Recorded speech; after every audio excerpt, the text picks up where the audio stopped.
தெய்வ பயத்தோட ஒருவருக்கு ஒருவர் கீழ்ப்படிந்திருங்க. ஒருவருக்கு ஒருவர் எதிர்த்து பேசாதிருங்க.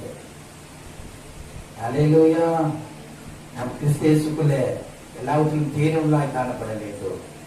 அல்லேலூயா. அந்த அளவு கெட்டாத அன்பை நாம் தரித்து கொண்டவர்களாய் காணப்பட வேண்டும். கிறிஸ்து நமக்குள் இருக்கிறார் என்பதை அநேக ஜாதி ஜனங்கள் அறிய வேண்டும். அதே 3ஆம் அதிகாரம் எபேசியர் 3:19 நாம் வாசிக்கும் பொழுது, அறிவிக்கெட்டாத அந்த அன்பை அறிந்து கொள்ள வல்லவர்களாகவும் தேவனுடைய சகல பரிபூரணத்தினாலும் நிறையப்படவும் அவர் தமது மகிமையுடைய ஐஸ்வர்யத்தின்படியே உங்களுக்கு அனுக்கிரகம் பண்ண வேண்டும் என்று வேண்டிக் கொள்ளுங்கள். அல்லேலூயா. அவர் அனுக்கிரகம் செய்யலைன்னா நம்ம இந்த பூமியில் என்ன பண்ண முடியாது? நிற்க முடியாதுங்க. அல்லேலூயா. நாம் பரிசுத்த ஆவியுடைய நிறைவினாலே நாம் காணப்படணும். பரிசுத்த ஆவியுடைய நடத்தத்தினாலே நாம் காணப்பட வேண்டும்.